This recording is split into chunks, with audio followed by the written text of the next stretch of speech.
বহু দিন পিছত মই আজি অসমত আহিছোঁ। অসমত আহি মই মোৰ নিজৰ সপোনৰ ঘৰখনৰ অলপ চাব বিচাৰিছোঁ আৰু আপোনালোককো দেখুৱাইছোঁ মোৰ সপোনৰ ঘৰখন।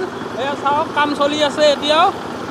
ফাৰ্ষ্ট ফ্ল'ৰ হৈ গ'ল, ছেকেণ্ড ফ্ল'ৰৰ কাম চলি আছে এয়া মেচিনত।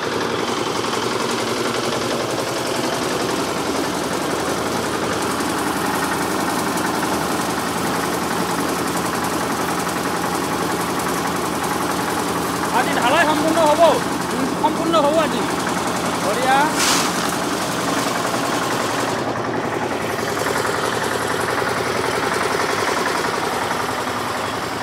এতিয়া মই ওপৰৰ ফালে গৈ আছোঁ আৰু ওপৰত আপোনালোকক দেখুওৱা মোৰ সপোনৰ ঘৰখন। কেইটা ৰুম হ'ব, কি হ'ব, এয়া চাই লওক ভিতৰৰ দৃশ্য। আৰু এতিয়া মই ওপৰত গৈ আছোঁ। ওপৰত ঢালাই কাম চলি আছে আৰু এয়া মোৰ লগত আছে মোৰ বন্ধু। এয়া মোৰ লগত আছে মোৰ বন্ধু। আমি দুয়োজনে যোৱাকালি মুম্বাইৰ পৰা আহিছোঁ। এতিয়া আমি ঘৰখন চাব বিচাৰিছোঁ, কিমান দূৰ কি আগবাঢ়িল ঘৰখন। এয়া চাওক, চব বাঁহেৰে সজোৱা। দেখিছে আপোনালোকে। এতিয়া আকৌ ওপৰত গৈ আছোঁ। গুৱাহাটীত ঘৰ বনোৱা ইমান সহজ কথা নহয়। মই বনাই আছোঁ নিজৰ সপোনৰ ঘৰখন, অলপ লাহে ধীৰে বনাই আছোঁ। এয়া কাম চলি আছে। ৱাও, এইবিলাক পানী দি থৈ দিছে না।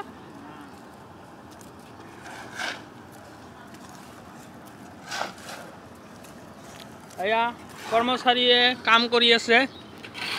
বাবু, আজি হ'ব না? ঢালাই কমপ্লিট হ'ব না নাই?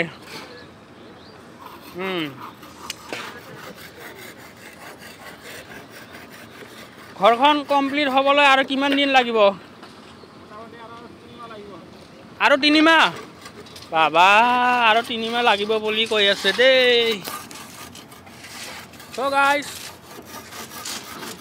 এতিয়া কাম চলি আছে। এয়া চাফাই কাম কৰি আছে। আৰু আগফালে দেখুৱাম আপোনালোকক ঢালাই কেনেকৈ কৰে।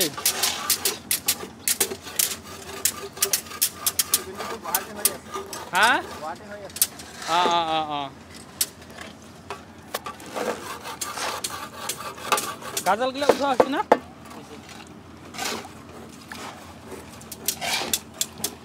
এতিয়া কিমান দিন হ'ল ঢালাই দিয়া?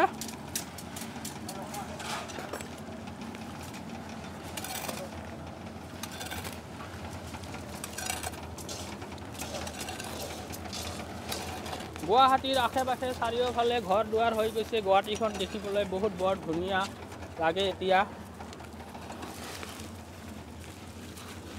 এইটো আজি হ'বনে?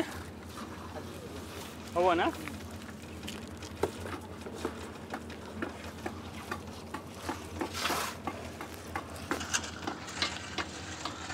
মোৰ মানে আগফালৰ কেমেৰাটো ভাল, পিছফালৰ কেমেৰা বেয়াটো। সেইকাৰণে আগফালৰ কেমেৰাটো দিয়ে আপোনালোকক দেখুৱাই আছোঁ কেনেকৈ ঢালাইৰ কাম কৰে।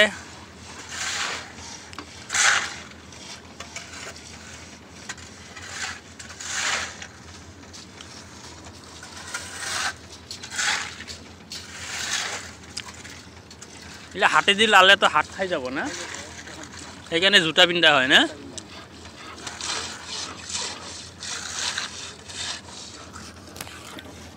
চ' গাইজ, ভিডিঅ'টো ভাল লাগিলে প্লিজ লাইক আৰু শ্বেয়াৰ কৰিব। আৰু আপোনালোকৰ আশীৰ্বাদত মোৰ সপোনৰ ঘৰখন হৈ আছে আৰু 2-3 মাহ টাইম লাগিব। সম্পূৰ্ণ হ'লে আৰু এটা ভিডিঅ' বনাই আপোনালোকক দেখুৱাম। ধন্যবাদ।